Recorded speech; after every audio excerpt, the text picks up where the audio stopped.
આપણી આસપાસ સમયની આરપાર. જોવી છે ચાલાક ડિપ્લોમેટ્સની કહાણીઓ તો જુઓ આપણી આસપાસ સમયની આરપાર. સોશિયલ મીડિયાની ટચ સ્ક્રીનથી ડિજિટલ દુનિયાની વાતો આપણી આસપાસ સમયની આરપાર. પરિવાર સાથે માણી શકાય એવો કાર્યક્રમ એટલે આપણી આસપાસ સમયની આરપાર. જોતા રહો કે ન્યૂઝ આપણી આસપાસ સમયની આરપાર. નમસ્કાર, આપ જોઈ રહ્યા છો કે ન્યૂઝ. હું છું અસિત. કે ન્યૂઝના ખાસ કાર્યક્રમ આપણી આસપાસ સમયની આરપારમાં આપનું સ્વાગત છે. મિત્રો, આજે વાત કરવી છે એવા એક રાજકારણીની જેણે વચનો આપવામાં અત્યાર સુધીના તમામ નેતાઓને પાછળ રાખી દીધા છે. આમ તો અંગ્રેજો આવ્યા ત્યારથી જ ભારતમાં રાજનીતિનું સ્થાન રાજકારણે લીધું છે. એક સમય એવો પણ હતો કે ભારતમાં રાજનીતિ હતી, પરંતુ હવે એવું કશું રહ્યું નથી. સત્તાની સાઠમારીમાં પ્રજાનો ખો નીકળી રહ્યો છે. જે રાજકારણી કે પાર્ટી પ્રજાને સૌથી વધુ સપનાઓ દેખાડી શકે તે સૌથી મોટી ખુરશી મેળવી શકે તેવી સ્થિતિ છે.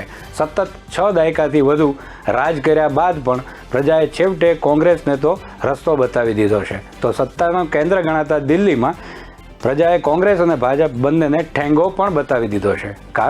કારણ માત્ર એટલું જ છે કે કેજરીવાલ સૌથી મોટા અને સૌથી વધુ સપનાઓ બતાવવામાં, પ્રજાને સપનાઓ વેચવામાં સફળ રહ્યા. કોઈએ ધાર્યું પણ ન હતું અને કેજરીવાલની સરકાર પણ બની ગઈ. અમે રાજકારણથી પર છીએ, અમે કોઈ સાથે ગઠબંધન નહીં જ કરીએ તેવા મોટા દાવાઓ કરનારા અરવિંદ કેજરીવાલ છેવટે તો સત્તાની ખુરશી પર બેસી પણ ગયા. એટલું જ નહીં, પોતે જાહેરમાં ના પાડ્યા પછી પણ સરકારી ગાડીમાં ફરતા પણ થઈ ગયા. આ કેજરીવાલ કોણ છે? ક્યાંથી આવ્યા અરવિંદ કેજરીવાલ? એ વિશે વાત કરવી છે. સામાન્ય દેખાતા અને સુષ્ઠું બોલતા કેજરીવાલ એક અઠંગ રાજકારણી છે. કેજરીવાલ ડિસેમ્બર 1999માં જ્યારે આવકવેરો વિભાગની સેવામાં હતા ત્યારે મનીષ સિસોદિયા અને અન્ય મિત્રો સાથે મળીને દિલ્હીના સુંદરનગર વિસ્તારમાં પરિવર્તન નામનું અભિયાન શરૂ કર્યું હતું. 1 મહિના પછી જાન્યુઆરી 2000માં કેજરીવાલે પરિવર્તન પર ધ્યાન કેન્દ્રિત કરવા માટે નોકરીમાંથી રજા લીધી. અભિયાન પરિવર્તને જાહેર વિતરણ પ્રણાલી, જાહેર કાર્યો, સામાજિક કલ્યાણ યોજનાઓ, આવકવેરો અને વીજળી સંબંધિત નાગરિકોની ફરિયાદો પર ધ્યાન કેન્દ્રિત કર્યું. તે રજિસ્ટર્ડ એનજીઓ નહોતું, તે વ્યક્તિગત દાન પર ચાલતું હતું અને તેના સભ્યો તેને જન આંદોલન તરીકે ઓળખાવતા હતા. પછીથી 2005માં કેજરીવાલ અને મનીષ સિસોદિયાએ મધ્યયુગીન ફિલસૂફ કબીરના નામ પર નોંધાયેલ એનજીઓ કબીર શરૂ કર્યું. પરિવર્તનની જેમ કબીર પણ આ જ પ્રવૃત્તિ કરતું હતું, જો કે પરિવર્તનથી વિપરીત તેણે સંસ્થાકીય દાન સ્વીકાર્યું. વર્ષ 2000માં સંસ્થા બની ચૂકેલા પરિવર્તને ચીફ કમિશનર ઓફિસની બહાર સત્યાગ્રહ કર્યો. કેજરીવાલ અને તેના કાર્યકરો વીજળી વિભાગની બહાર ઊભા રહેતા અને અહીં આવતા મુલાકાતીઓને લાંચ ના આપવા માટે વિનંતી કરતા. આમ આ વિભાગમાં ભ્રષ્ટાચારની પોલ ખોલવામાં કેજરીવાલ અને તેની ટીમે મહત્વનો ભાગ ભજવ્યો. પરિવર્તન સંસ્થાએ 2003માં અને 2008માં પીડીએસ કૌભાંડનો પણ પર્દાફાશ કર્યો, જેમાં રાશનની દુકાનના ડીલરો નાગરિક અધિકારીઓ સાથેની મિલીભગતથી સબસિડીવાળા અનાજને સગેવગે કરતા હતા. 2004માં પાણી પુરવઠાના ખાનગીકરણ માટેના એક પ્રોજેક્ટમાં પણ તેમની સંસ્થાએ મહત્વનો ભાગ ભજવ્યો હતો. પરિણામે આ પ્રોજેક્ટ અટકી ગયો હતો. જોકે એ વાત અલગ છે કે દિલ્હીમાં કેજરીવાલે સરકાર રચ્યા પછી તેમની સરકાર પર જ રેશનિંગ કૌભાંડના આક્ષેપો પણ થયા હતા. એટલું જ નહીં, તેમની સરકારના પ્રતિનિધિ પર પણ રેશનિંગ કૌભાંડના છાંટા પણ ઉડ્યા હતા. કેજરીવાલને માહિતી અધિકારી અધિનિયમના મુદ્દે થયેલા આંદોલને કેજરીવાલને રાષ્ટ્રીય ક્ષેત્રે ઓળખ આપી. અન્ના હજારે, અરુણા રોય અને શેખરસિંહ જેવા અન્ય સામાજિક કાર્યકરો સાથે કેજરીવાલને રાષ્ટ્રીય સ્તરના માહિતી અધિકારી અધિનિયમના અભિયાનમાં તેમને અન્ના હજારેને કારણે પ્રતિષ્ઠા મળી.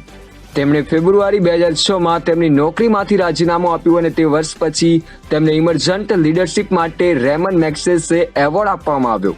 આ પુરસ્કારે તેમને એક નેતા તરીકેની છાપ આપી. 2012 સુધીમાં પરિવર્તન મોટા ભાગે નિષ્ક્રિય હતું. સુંદર નગરી જ્યાં ચળવળ કેન્દ્રિત હતી તે વિસ્તારની એટલે કે સુંદર નગરીની સ્થિતિ આજે પહેલા હતી તેના કરતા પણ બદતર છે. કેજરીવાલ સંસ્થા ચલાવતા હતા ત્યારે અહીં તેમણે આમૂલ પરિવર્તન આણ્યું હતું. હવે મુખ્યમંત્રી છે ત્યારે તેમની પાસે આ વિસ્તારના પ્રશ્નો માટે સમય નથી. કદાચ સુંદર નગરી કેજરીવાલ માટે સત્તા મેળવવાની નિસરણીનું પગથિયું માત્ર કેન્દ્ર હતી.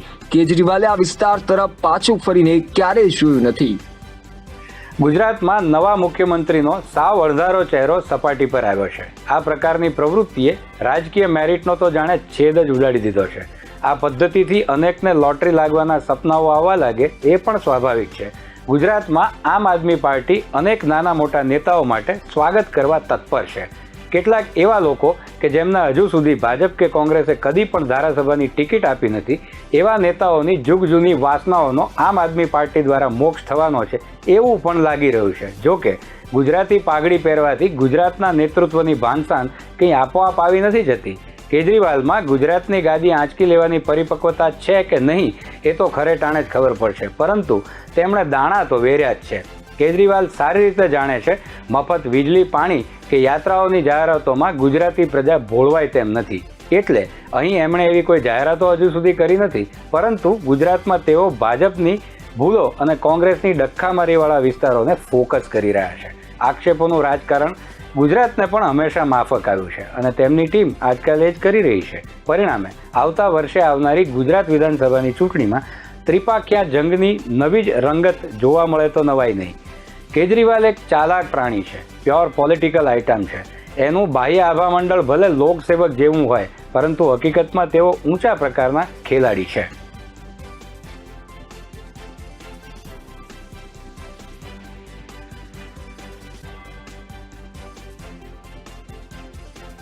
आओ सांभळिए केजरीवाले सूरत में शू कर्યું. दिल्ली में हमने वैट टैक्स कम कर दिया, सब चीजों पे कम कर दिया टैक्स. हमने व्यापारियों के ऊपर रेड बंद कर दी. हमने व्यापार का सरलीकरण किया. उन व्यापारियों का मेरे पास फोन आया, कहते हैं सर आप तो अपने हैं, ये गुजरात सरकार हमें नहीं छोड़ेगी, अगर हमने आपको बुला लिया तो हमें सभा कैंसिल करनी पड़ेगी, आप बुरा मत मानिएगा. मैंने कहा इसमें बुरा मानने की कोई बात नहीं है, लेकिन मुझे यह जान के ताज्जुब हुआ कि इस तरह का माहौल गुजरात के अंदर चल रहा है कि अगर कोई सभा करवाना चाहे किसी राज्य के मुख्यमंत्री की तो उसको कुचलने का डर दिखाया जाता है. आज ये जो सभा होनी थी, इस मैदान की जब परमिशन मांगी गई तो सूरत के अथॉरिटीज ने परमिशन देने से मना कर दिया. ये तो हम शुक्रिया अदा करते हैं गुजरात हाई कोर्ट का कि उनके आदेश के बाद आज ये सभा यहां पे आयोजित की गई है. दोस्तों, पिछले 2-3 महीने में मेरा कई बार आना हुआ गुजरात, कई लोगों के घर गया, और जो माहौल मैंने गुजरात के अंदर देखा है दोस्तों, वो माहौल वाकई दिल दहला देने वाला है. पूरा दमन का माहौल है कि अगर कोई भी गुजरात सरकार के खिलाफ, अगर कोई भी भाजपा के खिलाफ आवाज उठाने की कोशिश करेगा तो उसे कुचल दिया जाएगा. पिछले साल पाटीदार आंदोलन हुआ, शांतिपूर्वक आंदोलन हुआ, बहुत बड़ा आंदोलन हुआ 25-26 अगस्त को. पाटीदार न्यायपूर्ण तरीके से हक मांग रहे थे, अनामत का हक मांग रहे थे, लेकिन 26 अगस्त के दिन निहत्थे लोगों के ऊपर गोली चला के कई पाटीदार लड़कों को शहीद कर दिया गया. केजरीवाले गुजरातनी प्रजाने जुदी रीते लोभावવાનો प्रयास केवी रीते कर्यो ते सांभळिए. देश के सबसे बड़े नेता गुजरात की धरती ने दिए, और केवल नेता नहीं दिए, आम लोगों ने भी आजादी की लड़ाई में बड़ी बड़ी शहादतें और कुर्बानियां दी. देश आजाद हुआ, पूरा देश रियासतों में बटा हुआ था. फिर सरदार पटेल ने बीड़ा उठाया कि देश को एक करना. रात दिन 24 घंटे मेहनत करके उन्होंने पूरे देश को इकट्ठा किया. उसके बाद क्या हुआ? पिछले 75 साल अधिकांश कांग्रेस और बीजेपी की सत्ता की कहानी है, और आज गुजरात की जो हालत है वो बीजेपी और कांग्रेस की सरकारों की कारस्तानी है। पिछले 27 साल से गुजरात में एक ही पार्टी की सरकार, लेकिन पिछले 27 साल इन दोनों पार्टियों के गठजोड़ की कहानी है, दोनों पार्टियों की दोस्ती की कहानी है। कहते हैं, मुझे नहीं पता, आपको तो ज्यादा पता होगा, कि कांग्रेस बीजेपी की जेब में है। जब जब बीजेपी को जरूरत होती है तो माल कांग्रेस सप्लाई करती है। ऐसे कैसे चलेगा? गुजरात के कौन सुध लेगा? आज गुजरात के किसान आत्महत्या कर रहे हैं 75 साल के बाद। गुजरात के सरकारी स्कूलों की बुरी हालत है, गुजरात के सरकारी अस्पतालों की बुरी हालत है। गुजरात के व्यापारी डरे हुए हैं। डरने की क्या जरूरत है? अब तो देश आजाद हो गया, किसी की हिम्मत नहीं है। अभी कुछ साल पहले मेरा एक दौरा लगने वाला था। गुजरात का एक बहुत बड़ा चेंबर ऑफ कॉमर्स है, उन्होंने मुझे इनवाइट किया। एन वक्त पे गुजरात के अथॉरिटीज ने उन पे प्रेशर डाल के मेरा दौरा कैंसिल करा दिया। ये क्या बात है? गुजरात के व्यापारी डरे हुए, और पिछले 1 साल के अंदर कोरोना काल के दौरान जिस तरह से गुजरात को अनाथ छोड़ दिया गया, ऐसे लगा जैसे गुजरात के लोगों की सुध लेने वाला कोई नहीं है, गुजरात के लोगों का ख्याल रखने वाला कोई नहीं है। 2022 में असेंबली के इलेक्शन भी आ रहे हैं। आम आदमी पार्टी यहाँ की जो 182 सीट है वो सभी में कैंडिडेट खड़ा रखेगी। सभी में कैंडिडेट खड़ा करेंगे। क्या रणनीति क्या है? बताएंगे, अभी तो शुरुआत है। रणनीति ना बताओ, मुद्दे तो बता सकते हो, कौन से मुद्दे को लेकर गुजरात में आज लोग मुद्दे जनता तय कर रही है। आज युवा बेरोजगार है। क्यों बेरोजगार है? आज गुजरात के युवाओं को रोजगार क्यों नहीं मिल रहा? रोजगार तो बात की बात है, युवाओं को कॉलेज में एडमिशन नहीं मिल रहा। कॉलेज तो बात की बात है, युवाओं को स्कूल के अंदर अच्छी शिक्षा नहीं मिल रही। आज किसान आत्महत्या 70 साल के बाद क्यों कर रहा है? आज आपने कोरोना काल के अंदर देखा कि सरकारी अस्पतालों का और डिस्पेंसरियों का क्या हाल था। आज गुजरात के स्कूल खराब क्यों हैं?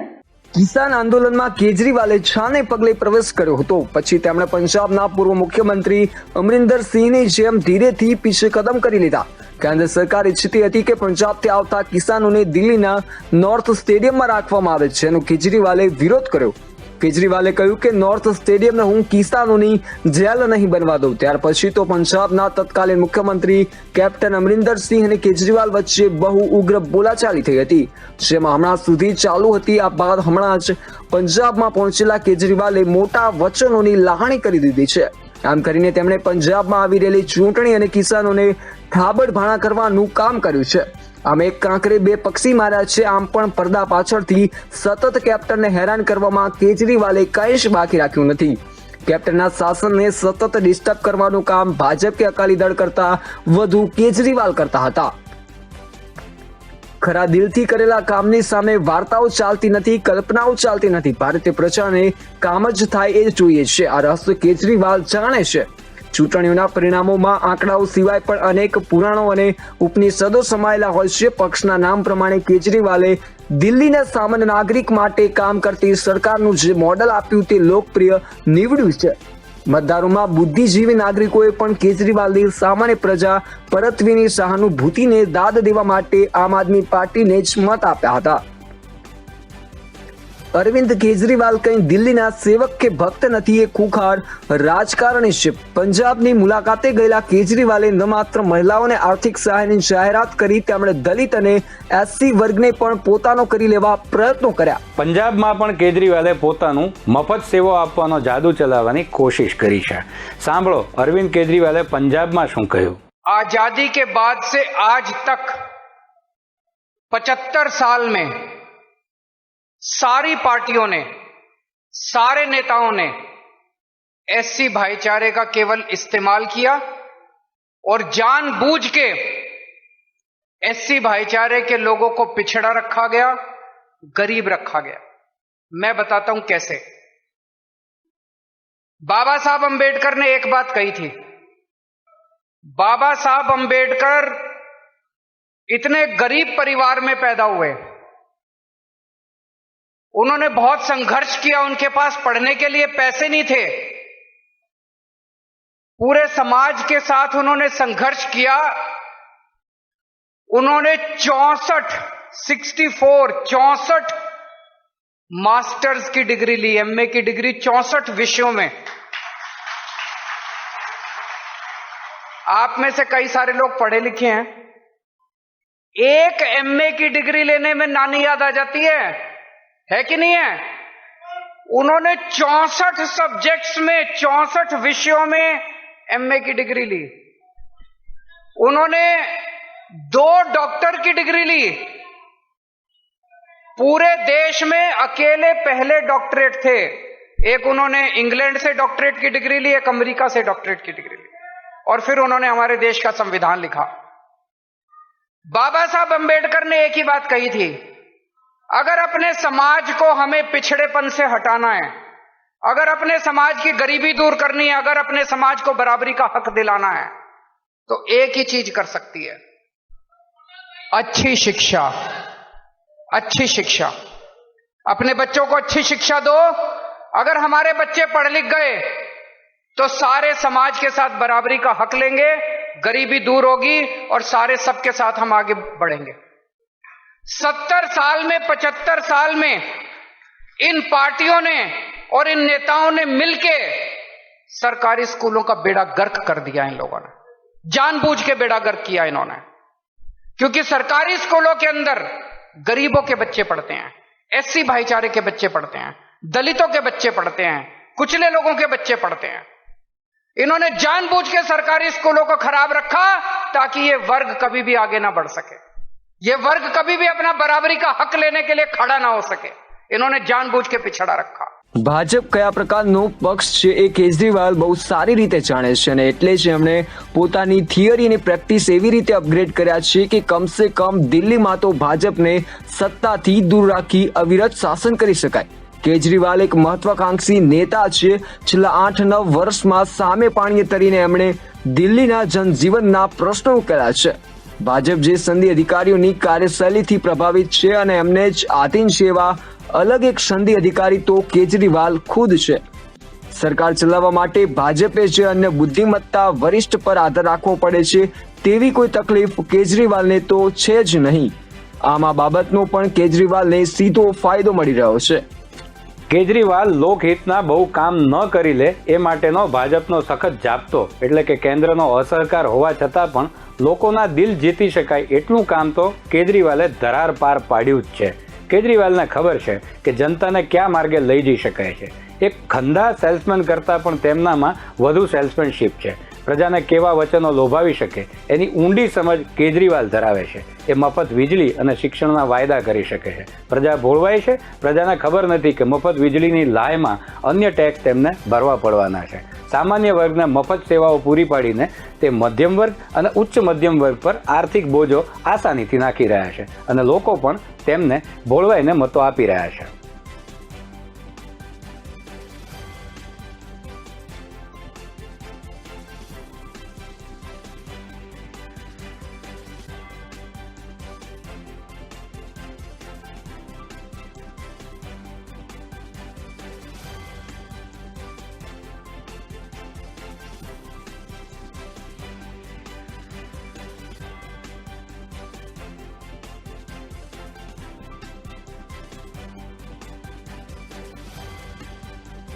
કેજરીવાલે સતત આક્ષેપો કર્યા કે લેફ્ટનન્ટ ગવર્નર તેમને કામ કરવા નથી દેતા। તેમણે કેન્દ્ર પર પણ આક્ષેપોનો મારો ચલાવ્યો। આવો એમણે કયા આક્ષેપો કર્યા તેના પર નજર કરીએ।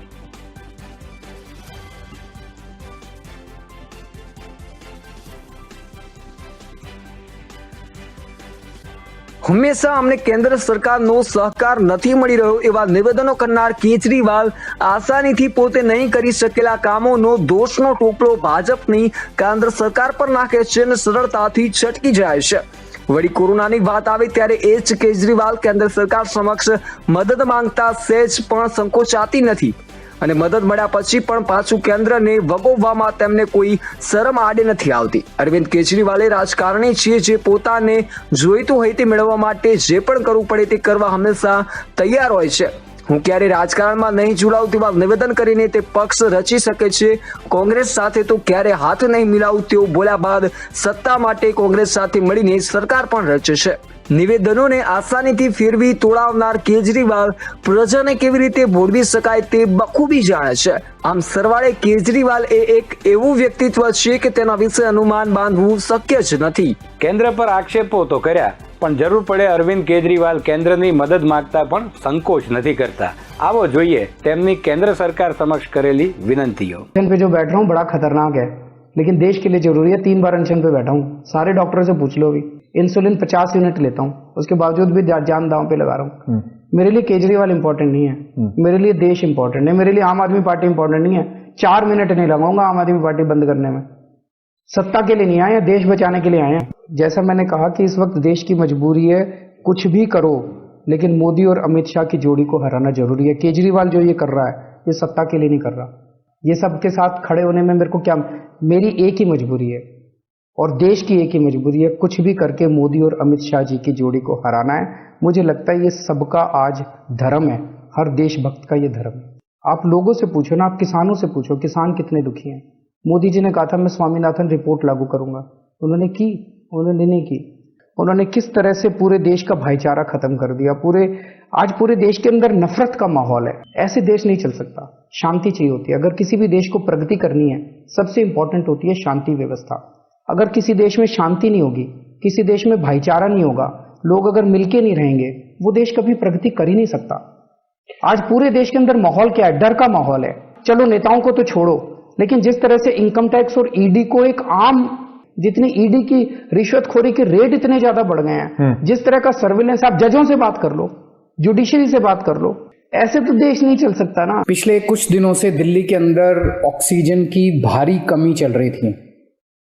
दिल्ली को आज जितनी हमारी हॉस्पिटल्स हैं, जितने हमारी हेल्थ इंफ्रास्ट्रक्चर है, इसको चलाने के लिए 700 टन ऑक्सीजन की डेली ज़रूरत है.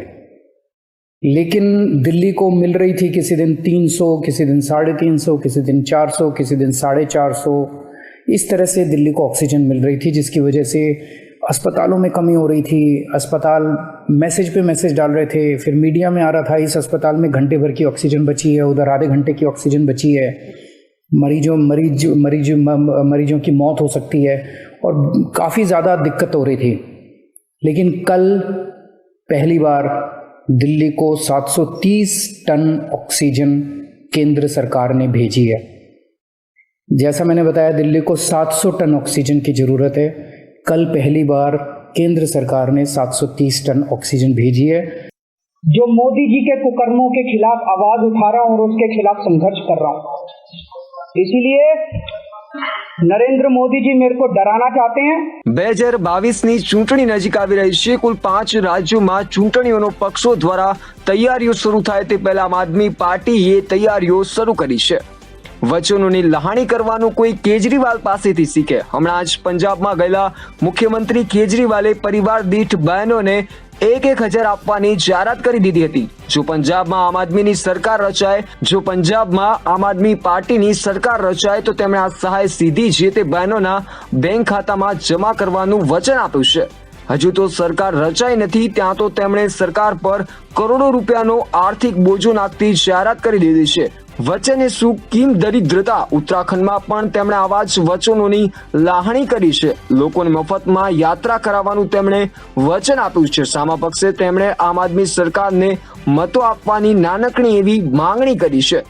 સુરતમાં કોંગ્રેસની આંતરિક ડખ્ખાખોરીને કારણે મહાનગરપાલિકાની ચૂંટણીમાં સારી એવી બેઠકો મળતા આમ આદમી પાર્ટીને ભાજપના ગઢ ગણાતા ગુજરાતમાં મજબૂત એન્ટ્રી મળી છે. ધીમે ધીમે રાજ્યમાં આપ મજબૂત બની રહ્યું છે અને સરવાળે કોંગ્રેસને નુકસાન થઈ રહ્યું છે. કોંગ્રેસને તો દિલ્હીમાં જાણે વિરોધ પક્ષમાં બેસવાનો પણ રસ નથી રહ્યો. પ્રેક્ષક દીર્ઘામાં જ બેસવાનો શોખ હોય તેવી સ્થિતિ છે. દિલ્હી વિધાનસભામાં છેલ્લી 2 ચૂંટણીથી 0 બેઠક જ કોંગ્રેસને મળી રહી છે. આ કોંગ્રેસની હાસ્યાસ્પદ ફકીરી છે. કેજરીવાલનો દેશમાં જ્યારે ડંકો વાગે છે એ એવા સમયનો ડંકો છે જ્યારે દેશ એનડીએ સરકારના અનેક નિર્ણયો વિશે અકારણ દ્વિધામાં છે. ઇન્સાન કા હો ઇન્સાન સે ભાઈચારા યહી પૈગામ હમારા. 2014માં જ્યારે દેશભરમાં મોદીની પ્રચંડ લહેર હતી એ વખતે દિલ્હી વિધાનસભાની ચૂંટણીમાં એક તરફી વિજય મેળવ્યા બાદ અરવિંદ કેજરીવાલે મંચ પરથી આ ગીત ગાયું હતું. 2019ની વિધાનસભામાં ચૂંટણીમાં પણ કેજરીવાલે આરોગ્ય અને શિક્ષણ ક્ષેત્રે કામગીરીના આધારે મત માગ્યા હતા અને તે સમયે પણ લોકપ્રિયતાના મોજા પર સવાર ભાજપ કેજરીવાલને શાનદાર પ્રદર્શન કરતા અટકાવી શક્યો ન હતો. પરંતુ આમ આદમી પાર્ટી હવે અચાનક દેશભક્તિ અને રામ રાજ્યની વાતો કરવા લાગી છે. તેથી સ્વાભાવિક રીતે સવાલ પેદા થાય છે કે આની પાછળ આપની યોજના શું છે. કેજરીવાલ પોતાની જાતને ભગવાન રામ અને હનુમાનના ભક્ત તો ગણાવી જ ચૂક્યા છે. તેઓ જાહેરાત પણ કરી ચૂક્યા છે કે અયોધ્યામાં રામ મંદિર તૈયાર થશે ત્યારે તેઓ દિલ્હીના વરિષ્ઠ નાગરિકોને મફત તીર્થયાત્રા કરાવશે. રાષ્ટ્રીય ગૌરવના ગુણગાન સાથે જાહેરાત પણ કરાઈ હતી કે દિલ્હીમાં 500 વિશાળ રાષ્ટ્રધ્વજ ફરકાવવામાં આવશે. आज हमारा देश आज़ादी के 75 साल मना रहा है, बड़ी धूमधाम से मना रहा है और इस 75वें साल में इस बजट के ज़रिए पूरी कोशिश की गई है कि अगले 1 साल दिल्ली के कण कण के अंदर देशभक्ति की भावना होगी, हर जगह देशभक्ति की भावना होगी और कई सारे कार्यक्रमों के आयोजन और कई सारे नई नई चीज़ें शुरू की जाएंगी. इस दौरान स्कूलों के अंदर देशभक्ति पाठ्यक्रम शुरू किया जाएगा. ये पहली बार हो रहा है. अन्य कई देशों में होता है कि बच्चों को बचपन से अपने देश के प्रति कूट कूट कर देशभक्ति भरने का काम अन्य कई देशों में किया जाता है. हमारे देश के अंदर हमारे पाठ्यक्रम में मैं समझता हूँ ये एक कमी थी जो इस वर्ष से दिल्ली राज्य में ये कमी पूरी की जाएगी और बच्चों के अंदर देशभक्ति की भावना भरी जाएगी. इसी बजट में कहा गया कि हम दिल्ली में जगह जगह 500 जगह हम लोग बड़े बड़े तिरंगे लगाएंगे.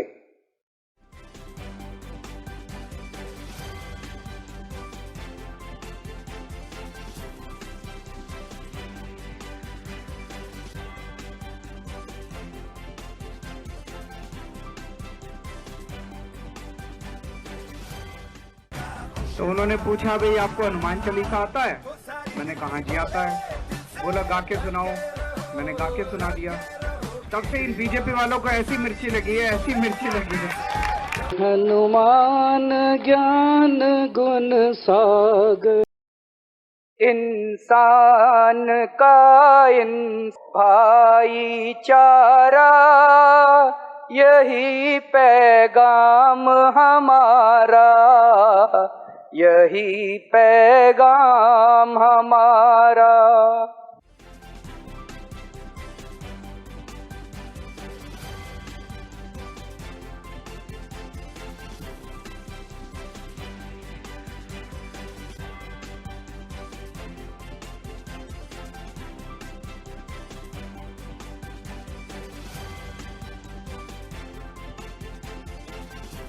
વરિષ્ઠ વકીલ અને કેજરીવાલ સાથે સંકળાયેલા પ્રશાંત ભૂષણ કહે છે કે આ બધી બાબતો એક પોલિટિકલ સ્ટ્રેટેજીનો હિસ્સો છે.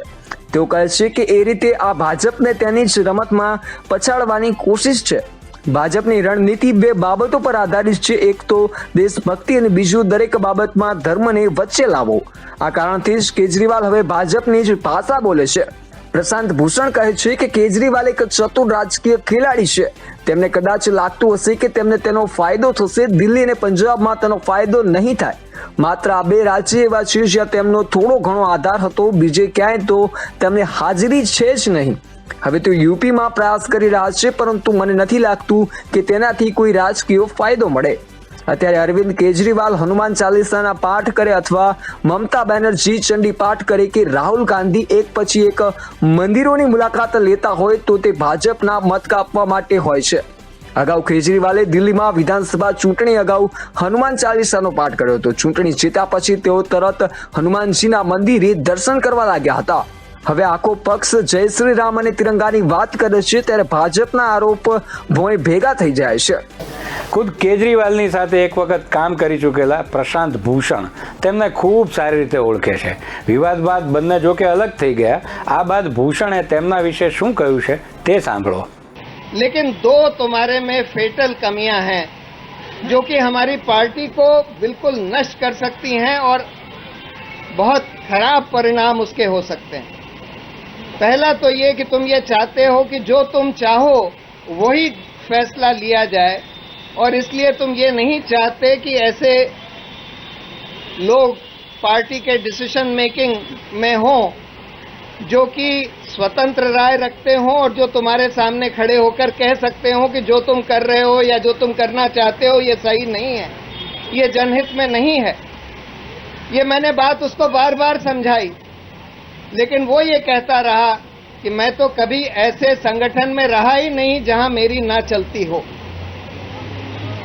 यानी कि ऐसे कैसे कोई लोकतांत्रिक संगठन चल सकता है. मैंने इसीलिए बार बार बोला कि देखो ये बहुत खतरनाक चीज है, इसलिए तुमको पीएसी में और नेशनल एग्जीक्यूटिव में ज्यादातर ऐसे लोग होने चाहिए जो स्वतंत्र राय रखते हो और तुम्हारे सामने खड़े होकर हिम्मत रखते हो ये कहने की कि भाई ये बात गलत है. दूसरी प्रॉब्लम जो मैंने उनको बताई कि भाई अरविंद तुम ये सोचते हो कि मेरी नीयत साफ है और इसलिए जो मैं कर रहा हूं वो सही है.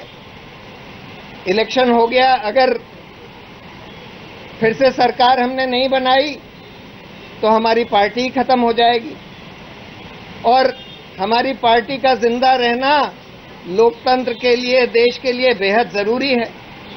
और इसलिए कांग्रेस का समर्थन लेकर या कांग्रेस के कुछ एमएलएस का समर्थन लेकर सरकार फिर से बना लेनी चाहिए. मैंने बोला, उससे कई बार ये बात बोली कि देखो नियत साफ होना सिर्फ काफी नहीं होता. नियत के साफ साफ तुम्हारा जो मीन्स है, जो तुम अख्तियार कर रहे हो अपने मीन्स, वो भी सही होने चाहिए.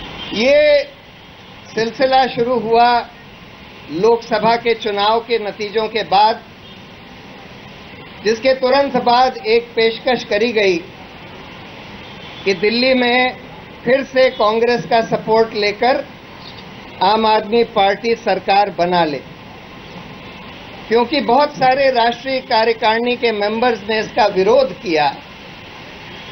तो हम लोगों ने इंसिस्ट करके, मैंने इंसिस्ट करके, मैं तो उस दिन शिमला में था, वहां पर फोन आने लगे कि ऐसी न्यूज में खबर चल रही है. तो मैंने तुरंत फोन करके बोला कि भाई पीएसी की मीटिंग बुलानी पड़ेगी और ऐसे ये फैसला नहीं लिया जाना चाहिए कि फिर से कांग्रेस का सपोर्ट लेकर सरकार बना ली जाए. रिजाइन करने के बाद पीएसी की मीटिंग बुलाई गई और पीएसी की मीटिंग में 5 लोगों ने इसका विरोध किया, 4 लोगों ने समर्थन किया. फिर भी अरविंद ने ये बोला कि मैं राष्ट्रीय संयोजक हूं और मेरा पूरा अधिकार है कि मैं आप लोगों की बात सुनकर अपना फैसला ले सकूं. તો આ હતા અઠંગ રાજકારણી કેજરીવાલ. એક સેલ્સમેનથી પણ વધુ સેલ્સમેનશીપની આવડત ધરાવતા નેતા. સપનાઓ દેખાડવા અને તેને કેવી રીતે વેચવા તેની અજબ સૂઝ ધરાવતા રાજનેતા. આજના કાર્યક્રમમાં બસ આટલું જ. ફરી મળીશું એક નવા વિષય, નવા ચહેરા સાથે, નવી વિગતો સાથે. જોતા રહો આપણી આસપાસ, સમયની આરપાર, ફક્ત કે ન્યૂઝ પર. એવી ઘટનાઓ કે જે બને છે આપણી આસપાસ, સમયની આરપાર. જોવી છે ચાલાક ડિપ્લોમેટ્સની કહાણીઓ, તો જુઓ આપણી આસપાસ, સમયની આરપાર. સોશિયલ મીડિયાની ટચ સ્ક્રીનથી ડિજિટલ દુનિયાની વાતો, આપણી આસપાસ, સમયની આરપાર. પરિવાર સાથે માણી શકાય એવો કાર્યક્રમ એટલે આપણી આસપાસ, સમયની આરપાર. જોતા રહો કે ન્યૂઝ, આપણી આસપાસ, સમયની આરપાર.